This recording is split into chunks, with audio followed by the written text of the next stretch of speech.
Hello commerce के मेरे होनहार छात्रों, स्वागत है आपका आपके अपने YouTube channel Sharma ji commerce वाले में। आज की इस वीडियो में हम लोग कवर कर देंगे अपना इंडिफरेंस कर्व एनालिसिस का पूरा टॉपिक वन शॉट में तसल्ली से रियल लाइफ एग्जांपल के साथ। मजा आने वाला है। पिछले पार्ट में हमने यूटिलिटी एनालिसिस को देख लिया था।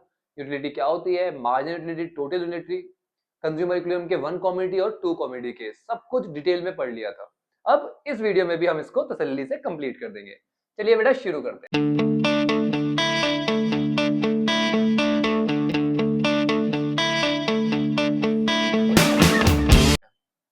सबसे पहले तो बात करते हैं यूटिलिटी एनालिसिस की लिमिटेशन की।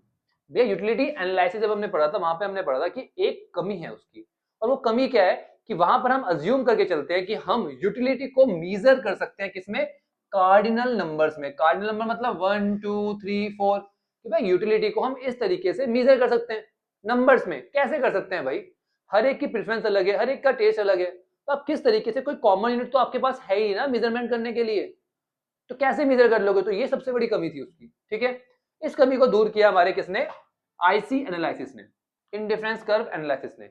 ये कहता है कि भैया हम इस एजम्पशन को नहीं मानते, हम इस एजम्पशन को डिसकार्ड करते हैं। ठीक है, हम कहेंगे कि भैया ये एजम्पशन बिल्कुल गलत है।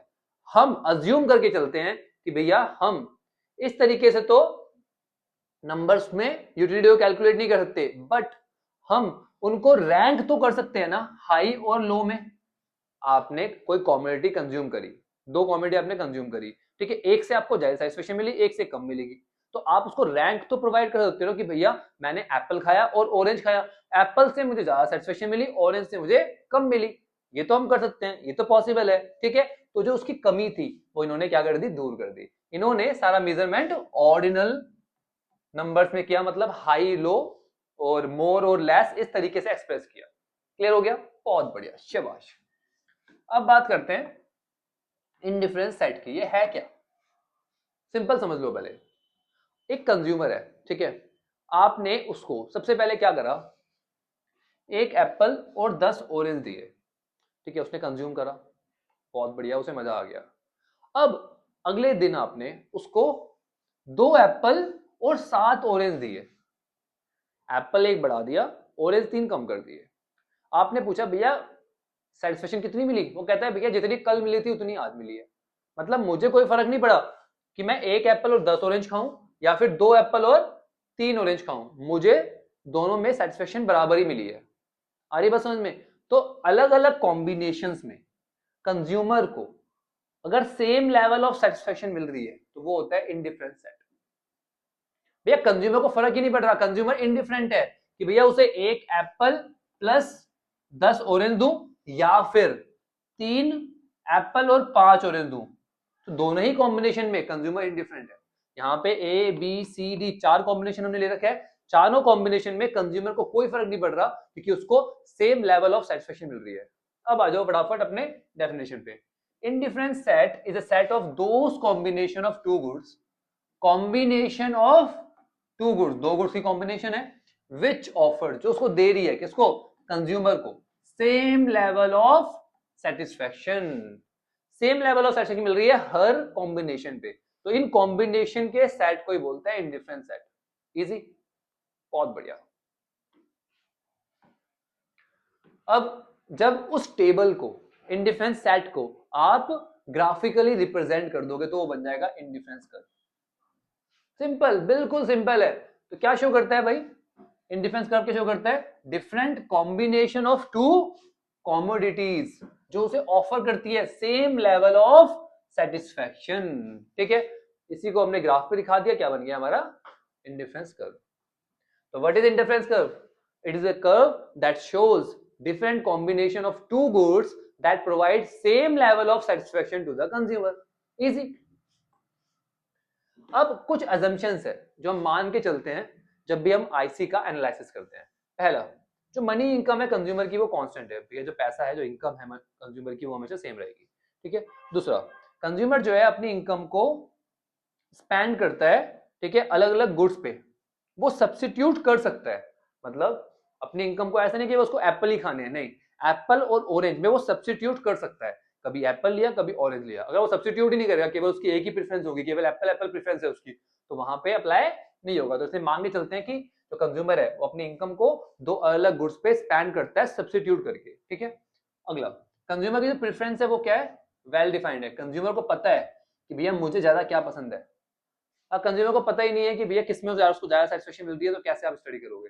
उसे पता है कि भैया एप्पल खाने से मुझे सेटिस्फेक्शन ज्यादा मिल रही है इन कंपैरिजन टू ऑरेंज, ठीक है। दोनों की जो सेटिस्फेक्शन लेवल है, जो उसकी प्रेफरेंस है, वो प्रेफर करता है हमेशा एप्पल को, किसके कंपैरिजन में, ऑरेंज। ऑरेंज भी उसे पसंद है बट एप्पल को हमेशा प्रेफर कर रहा है। अरे बस समझ में, तो ये पहले से ही वेल डिफाइंड है। अगला, more of good always give more satisfaction. ये मान के चलते हैं कि भैया जितने ज्यादा गुड्स होंगे उतनी ज्यादा सेटिस्फेक्शन होगा। इसको बोलते हैं मोनोटोनिक प्रेफरेंस। कि भैया कंज्यूमर है ना वो ग्रीडी है, लालची है कंज्यूमर, उसे तो आप जितना देते जाओ उसके लिए उतना कम है, जितना दोगे उतनी सेटिस्फेक्शन उसकी बढ़ती जाएगी, बात खत्म। आखिरी अजम्पशन कि कंज्यूमर जो है रैशनल है, कंज्यूमर समझदार है, उसे पता है कि अपनी सेटिस्फेक्शन को कैसे मैक्सिमाइज करना है, अपनी सेटिस्फेक्शन को कैसे बढ़ाना है। समझ में आ गई बात, बहुत बढ़िया, शाबाश। हमारे पास प्रॉपर्टीज ऑफ इंडिफरेंस कर्व। कुछ प्रॉपर्टीज होती है आईसी की, बहुत डिटेल में समझना क्योंकि एग्जाम में बार बार आती है, ठीक है। तो पहली प्रॉपर्टी है IC slopes downward from left to right. Indifference curve है वो क्या होता है बेटा, हमेशा स्लोप डाउनवर्ड होता है। क्या मतलब, देखो स्लोप डाउनवर्ड ऊपर से नीचे की तरफ है, फ्रॉम लेफ्ट टू राइट, ठीक है। अब ये है क्यों, जो स्लोप है इसका ये क्या इंडिकेट करता है, ये क्या सिग्निफाई करता है। ये सिग्निफाई करता है कि भैया जैसे जैसे आप एक कॉमोडिटी की क्वांटिटी बढ़ाओगे वैसे वैसे दूसरे ही कम होगी। सिंपल सी बात है, आप अगर ऑरेंज बढ़ा रहे हो तो एप्पल कम होगा, एप्पल बढ़ा रहे हो तो ऑरेंज कम होगा। सिंपल सा बेसिक कंसेप्ट है, ठीक है बेटा। तो पहली प्रॉपर्टी तो हो गई। दूसरी प्रॉपर्टी आती है हमारे पास, IC is always convex to the origin. कैसा फिगर बन रहा है भाई, ये ओरिजिन है हमारा, ओरिजिन पे कैसा हो रहा है, कन्वेक्स है ना।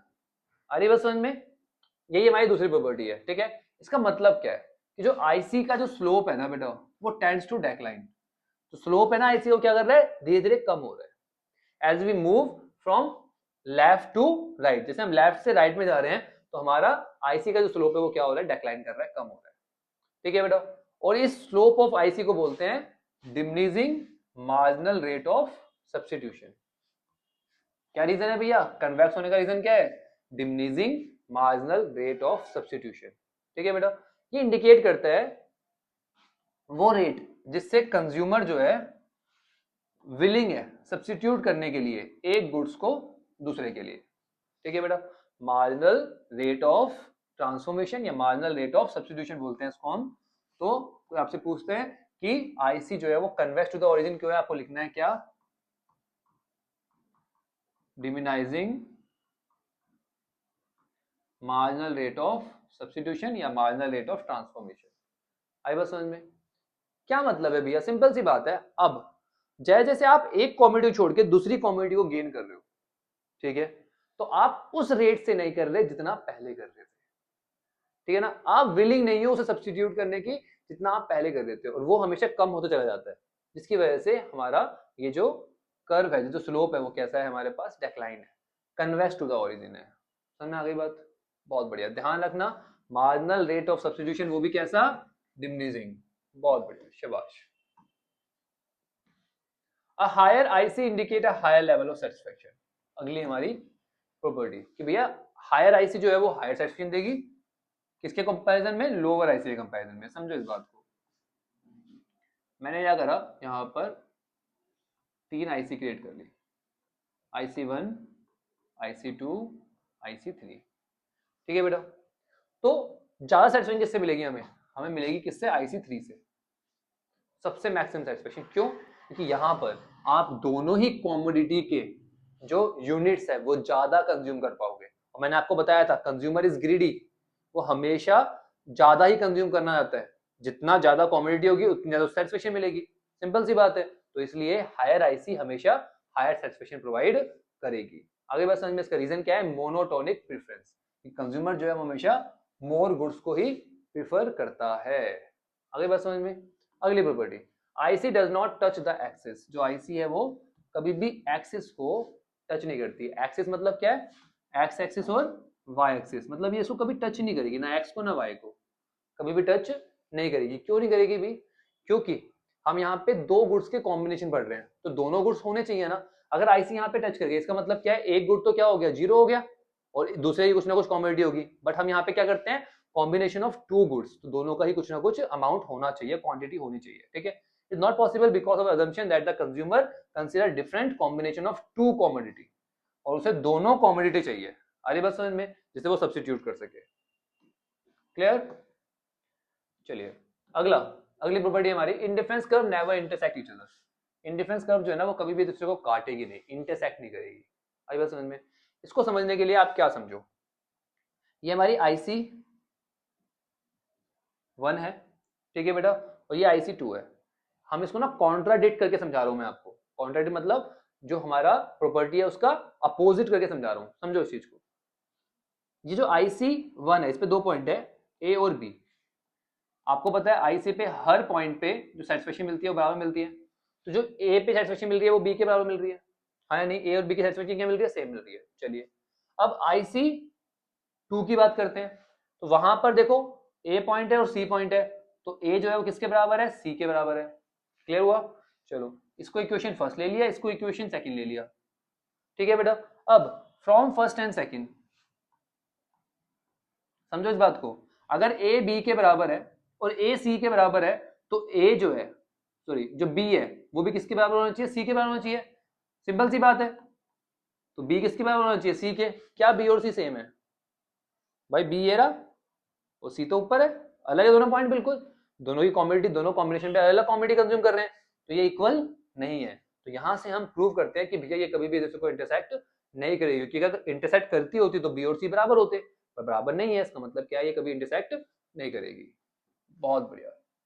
चलिए अब आता है इंडिफरेंस मैप। इंडिफरेंस मैप क्या होता है, जब एक से ज्यादा इंडिफरेंस कर्व को आप ग्राफ पे, सेम ग्राफ पे दिखा दोगे तो बन जाएगा indifference map. Indifference map is a set of indifference curves. क्या हो गया, इंडिफरेंस कर्व का ही सेट हो गया ये, ठीक है। It depict the complete picture of a consumer preference. Consumer की प्रेफरेंस की पूरी पिक्चर दिखाता है ये, ठीक है। तीन कर्व आपको दिखा रखे हैं आगे, ठीक है। IC1 IC2 IC3, कौन ज्यादा सेटिस्फेक्शन देगा, IC3, ठीक है। IC1 IC2 में कौन देगा, IC2, सबसे ज्यादा कौन देगा, IC3। मोनोटोनिक प्रेफरेंस, जितना ज्यादा मिलेगा उतना कंज्यूमर के लिए अच्छा है। चलिए तो बेटा आप देखते हैं बजट सेट। ये बजट सेट क्या है, बजट सेट क्या होता है बेटा, पहले एग्जांपल समझते हैं, उसके बाद जरा इसको रीड करेंगे। आप ना मार्केट गए, आपके पास थे 10 रुपए, आपकी इनकम थी, अज्यूम कर लो 10 रुपए, आपके पास 10 रुपए थे, मार्केट गया। अब वहां पे जाके आपको पेंसिल और पेन परचेज करना है, ठीक है। पेंसिल का प्राइस ले लेते हैं बेटा, पेंसिल का प्राइस ले लेते हैं ₹1 और पेन का ले लेते हैं कितना, ₹2, ठीक है। तो आपके पास 10 रुपए है, आप इस 10 रुपए को किस तरीके से खर्च कर सकते हो, अलग अलग आप तरीके से यूज कर सकते हो। जैसे आपने क्या करा, एक पेन ले लिया प्लस 2 पेंसिल ले ली, तो एक पेन कितने रुपए का, 2 रुपए का। पेंसिल कितनी, 1 रुपए की है, 2 कितनी हो गई, 2 रुपए की हो गई, तो कितने रुपए खर्च हो गए आपके, 4 रुपए। तो ये कॉम्बिनेशन बन गया आपका। ऐसे बहुत सारे अलग अलग कॉम्बिनेशन आप बना सकते हो। जैसे आपने 3 तो पेन ले लिए और आपने 4 पेंसिल ले ली, 3 पेन 6 रुपए के, 4 पेंसिल 4 रुपए की, कितने रुपए हो गए, 10 रुपए, ठीक है। ये भी पॉसिबल है, इस तरीके से भी अपने पैसे को खर्च कर सकते हो ना बेटा। तो अलग अलग कॉम्बिनेशन आप बना सकते हो जो पॉसिबल है, जो पॉसिबल है। मैंने बोला पॉसिबल है क्यों, मान लो अगर आप गए, आपने बोला 5 पेन दे दो और 2 पेंसिल दे दो, 5 पेन 10 रुपए के हो गए, पेंसिल कितने की हो गई, 2 रुपए की, तो 12 रुपए हो गए। भाई आपके पास तो केवल 10 रुपए हैं, तो ये तो पॉसिबल ही नहीं है, ये तो अनअटेनेबल कॉम्बिनेशन हो गई, ठीक है ना। तो यही है हमारा बजट सेट, वो सेट जो दो अलग अलग गुड्स की कॉम्बिनेशंस को शो करता है, जो पॉसिबल है हमारे गिवन इनकम के हिसाब से और उनके दिए हुए प्राइस के हिसाब से। दैट्स इट, इजी, ठीक है। Budget set refer to the attainable combination, attainable मतलब पॉसिबल, ठीक है। दो गुड्स के कॉम्बिनेशन शो करता है, हमें उनके प्राइस पता है, हमें उनकी इनकम पता है, ठीक है बेटा।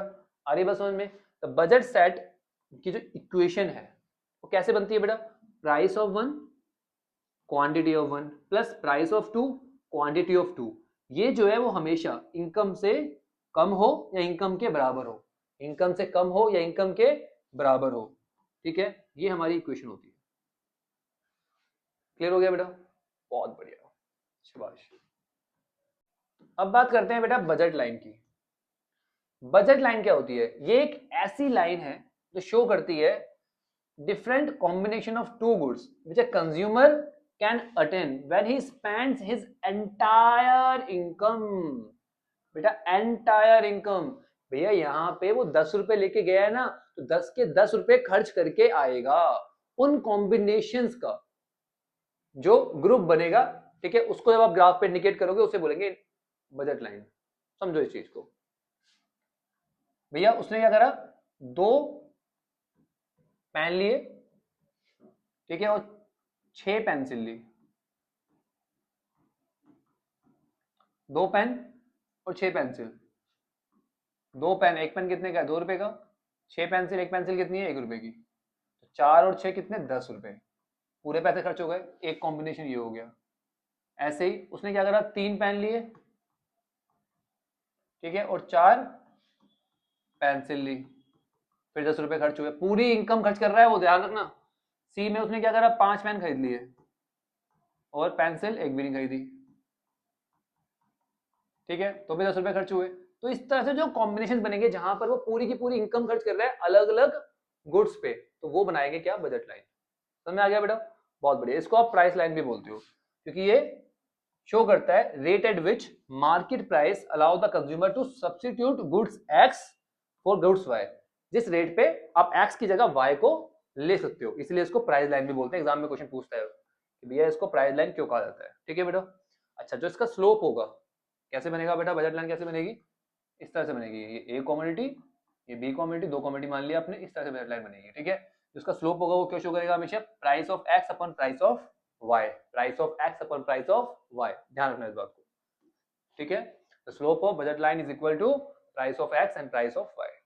चलिए, तो ये आ गया बेटा हमारे पास हमारी बजट लाइन, ठीक है? तो भैया एक कॉमोडिटी को आप बढ़ा रहे हो, दूसरा आपको कम करना पड़ रहा है, ठीक है बेटा? क्लियर हो गया? ये बजट लाइन है हमारी। अच्छा, ये बजट लाइन में और बजट सेट में क्या डिफरेंस समझ में आ गया ना आपको?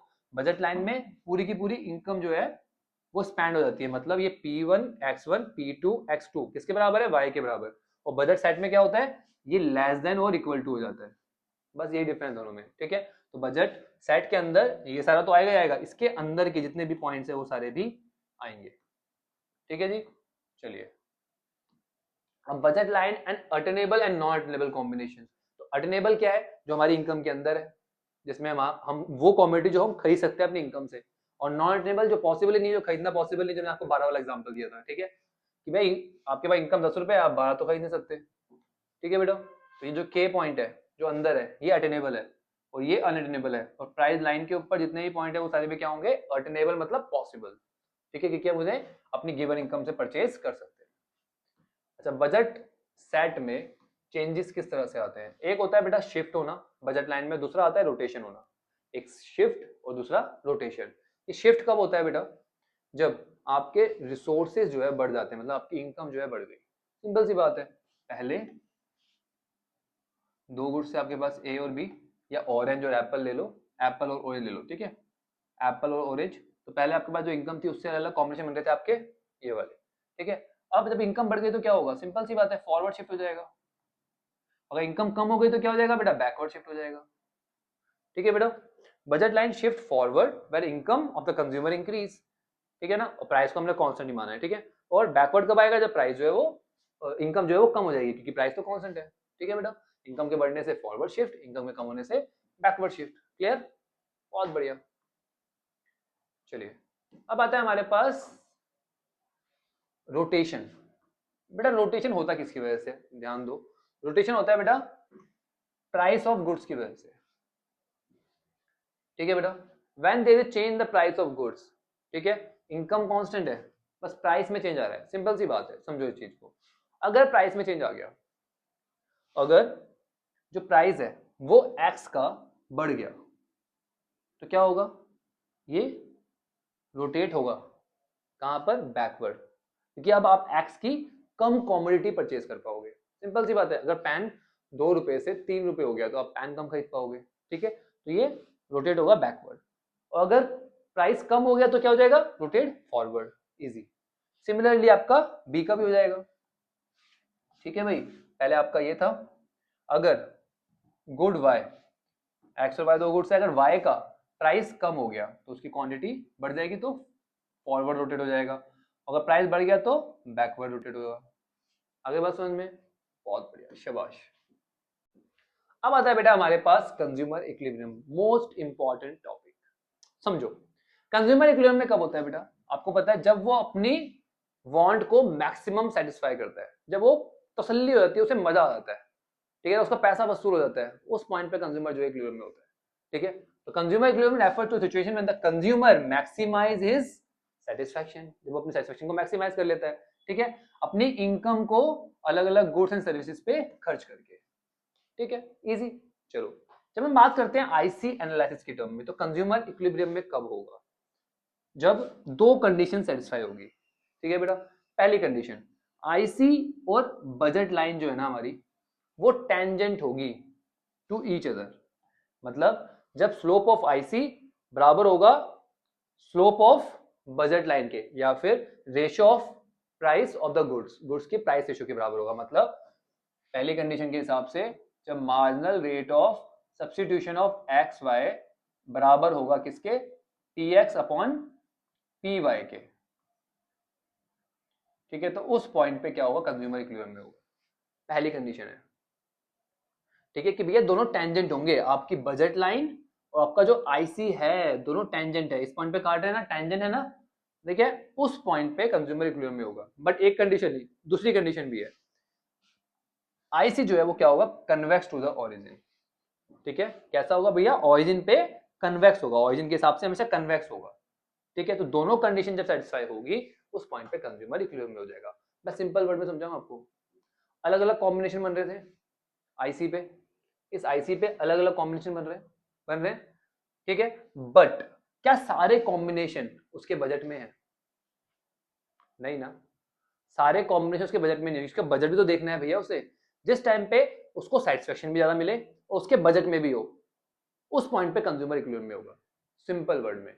ठीक है, तो यही पॉइंट है बेटा, ये वाला पॉइंट है। देखो अलग अलग कॉम्बिनेशन, मान लो ए बी ई, ये अलग अलग कॉम्बिनेशन थे, ठीक है, बट ये सारे उसके बजट से बाहर थे। जो उसके बजट में आ गया, बजट में कौन सा आ गया? ये वाला आ गया, ठीक है, सेटिस्फेक्शन भी दे रहा है और बजट में भी आ गया, तो उस पॉइंट पे कंज्यूमर इक्विलिब्रियम में हो गया। ये सिंपल भाषा में, अपनी इकोनॉमिक्स की भाषा में क्या है भैया? वो पॉइंट जब आईसी और बजट लाइन टेंजेंट होंगे, या फिर ऐसे बोलूं, जब marginal rate of substitution of X Y बराबर हो किसके? Price of X and price of Y, मतलब ratio of the price of the goods, उसके बराबर होगा उस पॉइंट पे। ठीक है, slope of IC is equal to slope of budget line. ठीक है, और दूसरा पॉइंट, आईसी क्या होना चाहिए? कन्वेक्स होना चाहिए, उस पॉइंट पे कंज्यूमर इक्विलिब्रियम में होगा। समझ में आ गया? बहुत ही बढ़िया, शाबाश। So that's it with our video. I hope सभी कंसेप्ट पूरी तरह से क्लियर हो गए हैं। फिर भी कोई डाउट हो तो कमेंट सेक्शन में बताना, आपका भाई अवेलेबल है, आपको आपके डाउट के लिए अलग से सॉल्यूशन दे दिया जाएगा। बिल्कुल निश्चिंत रहो। चैनल को अभी तक सब्सक्राइब नहीं किया तो सब्सक्राइब कर लो, क्योंकि यहाँ पर हर टॉपिक बिल्कुल इसी तरीके से बिल्कुल सिंपल करके पढ़ाता है आपका भाई आपको। अपने दोस्तों के साथ शेयर कर दो, लाइक करना मत भूलना वीडियो को, और साथ में कमेंट भी करना, जिससे हमें पता लगे कि आपको हर चीज समझ में आ गई। चलिए बेटा, मिलते हैं नेक्स्ट वीडियो में, तब तक के लिए take care, bye bye, study hard.